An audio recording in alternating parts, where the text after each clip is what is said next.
Good evening, guys. Thank you for watching Lost and Found and sticking with me. I hope you continue to stick with me. I hope this is helping you guys.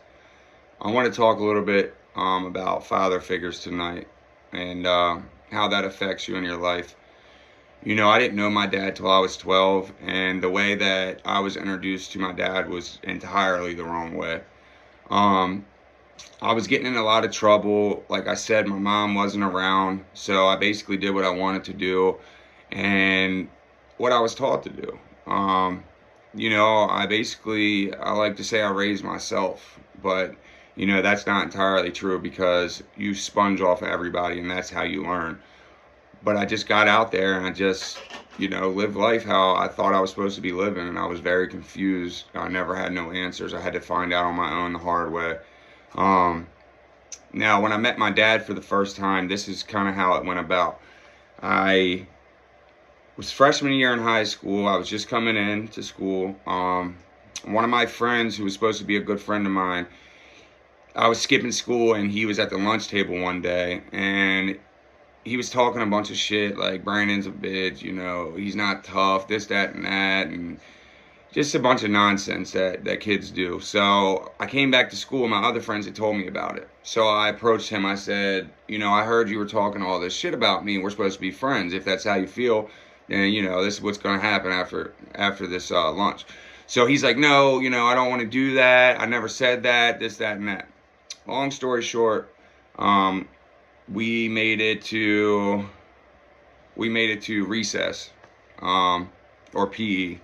And so when we got there, I told him, I was like, look, he kept begging me not to fight him, not to hit him and stuff like that. And I was always been big ever since a kid to preying on the weak. From watching my mom get beat by men and stuff like that, I never liked preying on the weak. But then after PE was over, I eavesdrop and I hear him in the back talking about, oh, when he comes, I'm going to hit him with a right, I'm going to hit him with a left, and I'm going to uppercut him and all this stuff. So I'm like, okay. So I tell the people I'm with, watch when we leave here. So we walked down the hallway. I pushed him from behind. He turned around and hit him once. When I did, his cheek stuck to his braces, and I was just tired of school already. Freshman year, I didn't want to be there. I went straight to the principal's office. I told them, I said, look, I just punched this kid in the jaw. I want to go home. I don't want to be here. They're like, Brandon, stop with your bullshit, your nonsense. Go back to class.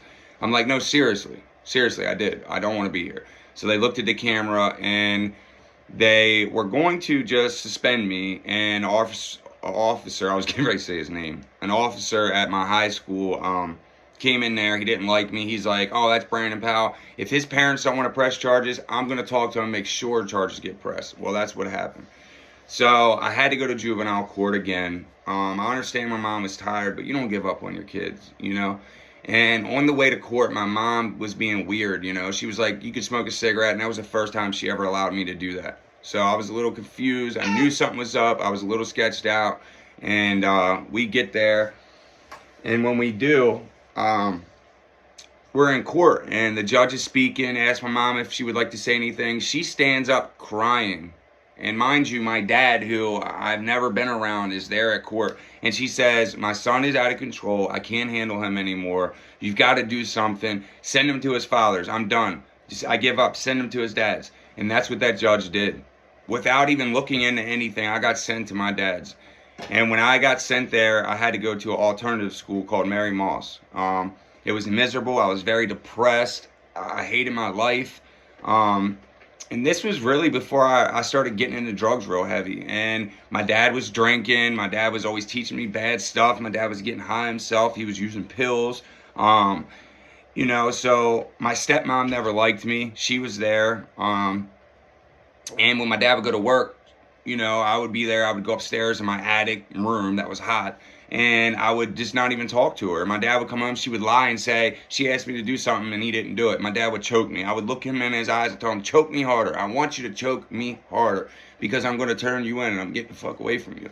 And, I tried and it never happened. So I went back to my mom's for one night.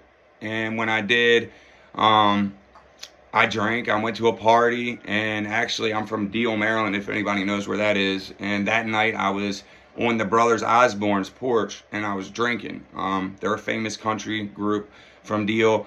I was there with their sister. We were hanging out, and I seen a car that I thought was the cops. I took off running. I ran straight through their yard and ran straight into a lawnmower. Chest first. Boom. Knocked me out of air. I did a flip.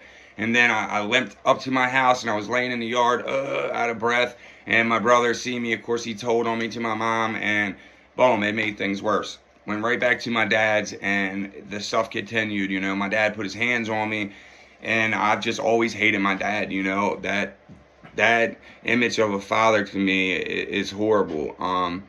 And I strive. You know, this is sad to say, but my biggest thing is to not be like my father. Like, I literally look at my life. Am I walking like my dad? Am I talking like my dad? Oh my God, is this the type of character my dad had? I think I remember my dad saying this type of stuff, and I change it. I don't want to be nothing like my father. And that comes into play a lot with my son, you know. I'm not going to teach him them ways. I learned from the negative ways that I was taught, and I'm going to change that for my son.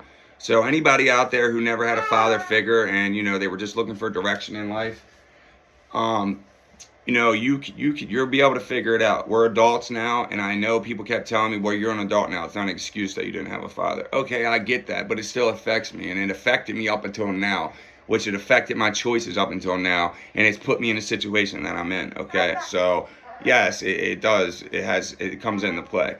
But now that we are adults, you know, we have the choice of how we feel.